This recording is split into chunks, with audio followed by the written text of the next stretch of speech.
There you go. Yep, you're good. Okay, thank you. So right now, this is a live satellite view from this afternoon. We have a massive smoke plume covering pretty much all California off the Pacific Ocean. Now, just to kind of compare this plume from yesterday, if I kind of drew the circle with my mouse cursor over here, this is really what happened from the plume yesterday. Significant improvement from yesterday, but overall California is still in this dark plume, and there's a lot of change that's happened in the last couple of days. And I'm just going to go ahead and zoom in just to kind of change the view a little bit to show you what the satellite is detecting as the hotspot, what fires are burning around the state, and is quite active right now. This is the Dolan fire. It's growing a little bit over 100,000 acres in the Monterey County. This is the Creek Fire.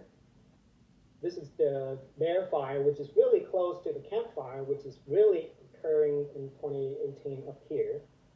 And the August complex in here, there's other smaller fires around the August complex that is also continuing to burn. We have fires up in Northern California, and these are the ones that is burning in Oregon and Washington along the Cascades over here. So it's really major wildfires occurring all around the western U.S.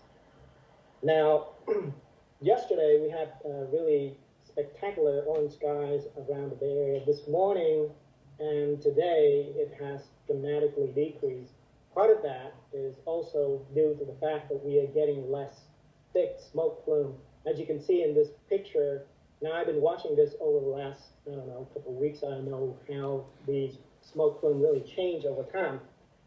But if you look closely, you can actually able to kind of see through a little bit through the surface. Yesterday, if you're looking at this, and if you have kids and you let them play mud, you paint it over here, that's exactly the color that you saw yesterday. It's completely dark. A lot of lights did not even make it through to the surface. But again, it's improved, but conditions are still very, very bad for us. Now I'm going to go ahead and switch over to show you the main difference in terms of why yesterday air quality generally stayed in the moderate air category versus this morning. And around San Francisco, North Bay, around the Delta, we experienced unhealthy conditions and beyond. And I'm going to go ahead and go to San Jose Coast. I saw this morning. They had a tweet about the LiDAR data. This graph right here is actually the LiDAR detecting aerosol from the surface up.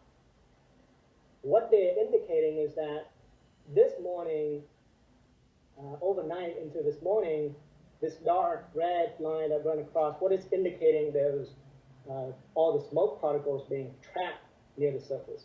This is roughly 400 meters, so you translate that to about 1,000 to 1,200 feet, which is really low.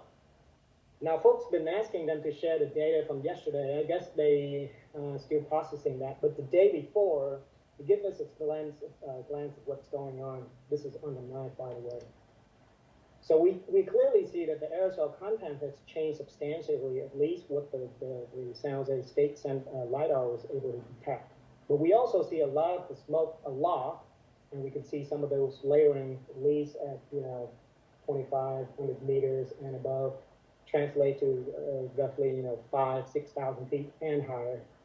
It's also note that if you have a lot of aerosol at the bottom, the top layer may not even show up as much, even though there may be a lot, because a LiDAR signal is getting diluted as it heads up into the atmosphere.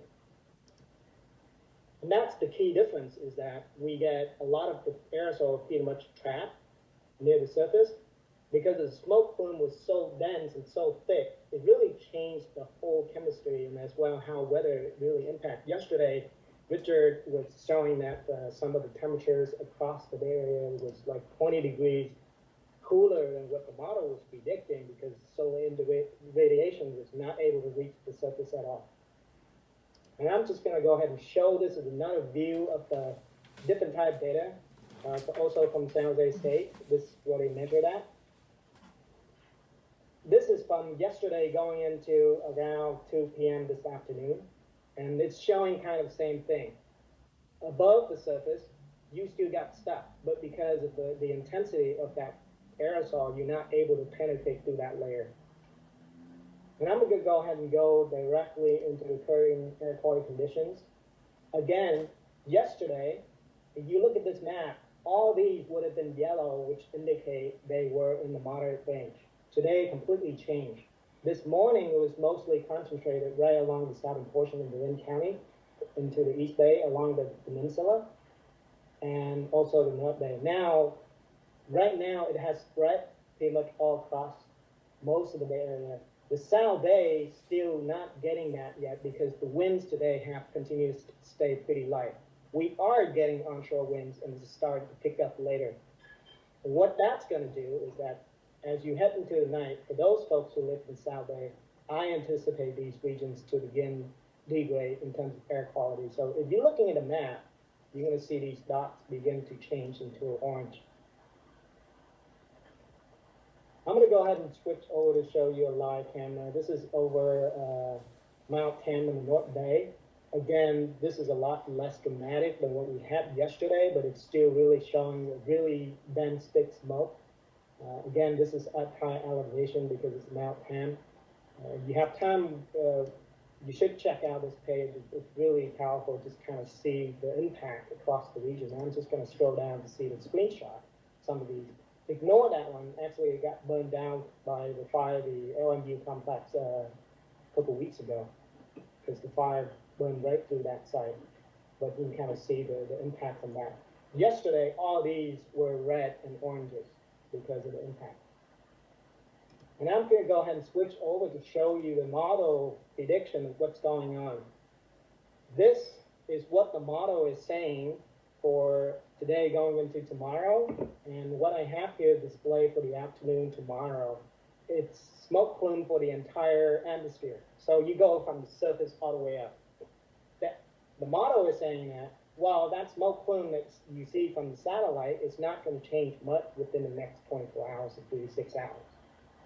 Now, what is going to be very critical for us, and the main source of uncertainty is that because of the terrain, complex terrain in the Bay Area, and how the wind flow, and also how the smoke have really drastically changed all the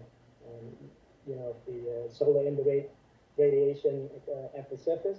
So temperatures change. It also changed some of the winds around the region as well. But generally, we're getting onshore flow.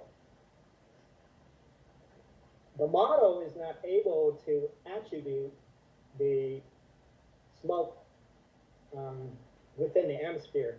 And what I'm going to show you right now, if you pay attention to the color, these lighter, cooler color shades indicate that the PM is drastically improved. Based on this model, it's saying that it's going to clean out substantially. And that's just one piece of information.